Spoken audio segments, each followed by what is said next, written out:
que está literalmente prohibido criticar. Gracias por la presentación, por la objetividad. Estoy encantado de estar reunido con vosotros porque estáis dando pruebas de honestidad intelectual. La conozco muy bien, como dijo antes, la Constitución, porque antes de que se publicara en esa revista Reporter que ha mencionado, ya estaba yo denunciando lo que iba a suceder.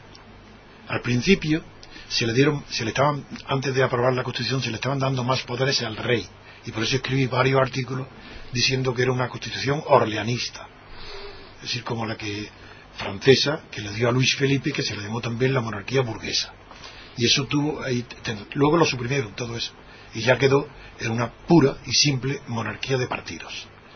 Cuando yo hablo y introduzco y divulgo la expresión estado de partidos, los partidos se ponen muy nerviosos, y los medios de comunicación también creen que es despectivo, y aunque yo no tengo la culpa de que sea despectivo, pero la jurisprudencia alemana, que es la que más ha estudiado el estado de la Constitución de Bonn, al tratar de calificar qué naturaleza tiene el estado que ha nacido de la Constitución de Bonn después de la Guerra Mundial, pues en la propia jurisprudencia del Tribunal Constitucional de Bonn dice que es de un estado de partidos. En Italia igual, pero en España parece muy ofensivo, es decir, que la realidad les ofende, porque es un estado de partidos. ¿Por qué es un estado de partidos? Primero, porque no es representativo. Es decir, un sistema liberal no tiene por qué ser democrático. Es decir, antes de la democracia, lo que existían en Europa, no hablo de Estados Unidos, en Europa eran sistemas liberales, donde los ciudadanos tenían su diputado, su representante de distrito, lo representaba. No era una democracia. Por eso la Segunda República era un régimen liberal, pero no había democracia. ¿Por qué? No había separación de poderes. Si en la Segunda República Española hubiera habido un régimen democrático, es decir, si el presidente de la República lo hubiera elegido el pueblo español directamente con sus votos, y no las combinaciones tradicionales de los partidos, la guerra civil hubiera sido imposible. Es imposible que los militares, porque el presidente era el jefe del ejército, era imposible, lo hubiera destituido cualquier asomo. Es decir, la desgracia de España es que no sabía lo que era la democracia, y la han confundido con la Segunda República. Y la Segunda República era igual que la Cuarta Francesa, antes de Gaulle. Son regímenes que se llaman parlamentarios, liberales, pero que no hay democracia, porque no hay separación de poderes. Hasta tal punto la separación de poderes es el requisito sine qua non de la democracia, que incluso ya en la Revolución Francesa, cuando todavía esto no, aunque había ya el antecedente americano, pero no había sido bien estudiado, ya dice en uno de los artículos de la Declaración de los Derechos del Ciudadano, dice que si no hay separación de poderes no hay Constitución. Así de claro. Luego ya los grandes tratadistas de derecho constitucional, entre ellos Carl Schmitt, que antes de ser el autor que ha sido criticado por su proximidad con el Estado que luego fue hitleriano, pero en el año 27 tiene la mejor obra de derecho constitucional que se ha escrito nunca en Europa. Luego un norteamericano, Friedrich, también está a una altura enorme, pero coinciden en que si no hay separación de poderes, no hay Constitución. ¿Por qué? Porque la Constitución no constituye el Estado. El Estado español es anterior a la Constitución del 78. La Constitución no constituye la monarquía. La monarquía ya se sabe, está constituida. Eso no constituye. ¿Qué es lo que...? Por eso, como el Estado es tradicional, es una organización poderosa, llena de inercia, llena de eficacias por un lado y por otro de muchísimas, es un peligro. La única manera de que el Estado se civilice, porque el Estado es una organización incivil, entonces la manera de evitar la barbarie del Estado, de civilizarlo, es haciendo que la sociedad civil se presente en él, haga una constitución y separe los poderes. ¿Para qué?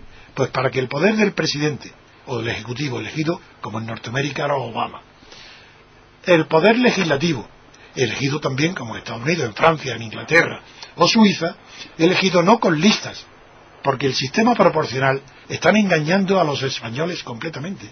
Si el sistema proporcional, da igual que sea más justo o más injusto, la primera condición que se exige a un sistema electoral es que sea representativo. Si no es representativo, ¿de qué vale que sea justo? ¿Para qué?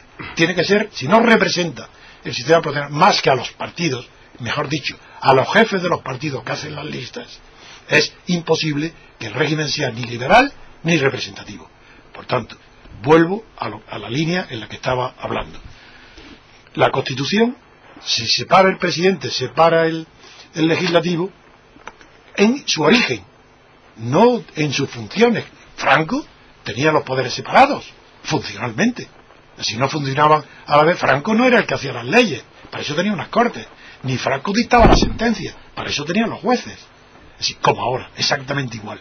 Es decir, una cosa es la separación de poderes de funciones, como era Franco y hay hoy, y otra cosa es la separación de poderes en el origen, en la designación, porque el que designa el poder es el amo. Entonces, si los partidos designan a los diputados, son sus amos. Entonces, el Ejecutivo es el amo del Legislativo. Y, por tanto, también del Judicial, puesto que a los partidos, al decidir repartirse el nombramiento de los jueces según sus cuotas de poder, y lo mismo pasa con las empresas públicas y con todo, pues eso no es Constitución. Para que se constituya algo que antes no existía, porque se constituye algo que antes no había, pues para que haya algo nuevo, eso nuevo es la separación de poderes. Si no hay separación de poderes, no hay Constitución. Entonces, esta monarquía no hay democracia, es una monarquía de partidos, que además se puede decir que es una monarquía de los partidos, porque es distinto la expresión. Una monarquía de partidos pues es como una república de partidos, pero una monarquía de los partidos indica ya otra cosa, y es el privilegio que tienen los partidos, que se aprovechan de sus relaciones personales los presidentes con el rey para manipular y hacer todo lo que están haciendo en el extranjero y aquí dentro. Así que la primero que digo es, la Constitución esta española no constituye nada, es un cero, y por esa razón no se cumple. Y voy a poner un ejemplo. Dice la Constitución que está prohibido el mandato imperativo. Es decir, para los oyentes que no sean especialistas en estos temas, si está prohibido el mandato imperativo, quiere decir que ningún diputado puede votar obedeciendo órdenes de nadie, ni de dentro del Parlamento ni de fuera. Bueno, pues decirme, todos sabéis que todos los diputados no hacen más que seguir las órdenes del jefe del partido que le dice cómo tienen que votar. Entonces, si están violando a ellos la Constitución, ¿cómo pueden pretender que se tomen en serio los demás? Segundo, ¿cuál es la consecuencia jurídica? Si hubiera una jueza independiente, si hubiera un tribunal constitucional independiente, pues diría, todas las leyes aprobadas desde el año 78 para acá son nulas, de pleno derecho. Se pueden anular. ¿Por qué? Porque ha faltado el requisito formal para que una ley sea legítima, es que tiene que ser votada en el Parlamento con prohibición del mandato imperativo. No se ha producido así, luego todas las leyes son nulas. Pero el Tribunal Constitucional, que no es un tribunal judicial, y que quiero recordar a la opinión, o a informarle, de que ese tribunal fue un invento de Napoleón, para poder, no tiene base jurídica.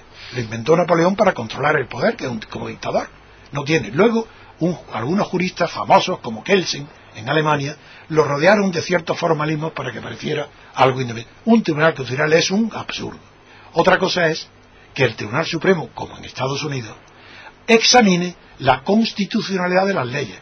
Examine si una ley ha cumplido los requisitos que la Constitución exige para que sea ley. Por ejemplo, si esa ley ha sido votada con mandato imperativo, pues la sección constitucional de un Tribunal Supremo anularía la ley porque no es constitucional. Eso es distinto, eso es admirable y maravilloso. Segundo, ¿de qué sirve que las leyes sean inconstitucionales si un juez no puede aplicar directamente la inconstitucionalidad de una ley? No sirve para nada. Si cuando se habla de constitución y las leyes tienen que ser constitucionales, es para que un juez de primera instancia pueda él solo, al invocarle las partes de una ley, él la examina y se ve que está contra la Constitución, no lo aplica. El que pierde eso lo recurre a la audiencia. La audiencia, si lo confirma, pues recurre al Supremo y decide el asunto el Supremo. Todo lo que no sea eso es antijurídico, anormal y un engaño completo a la opinión pública.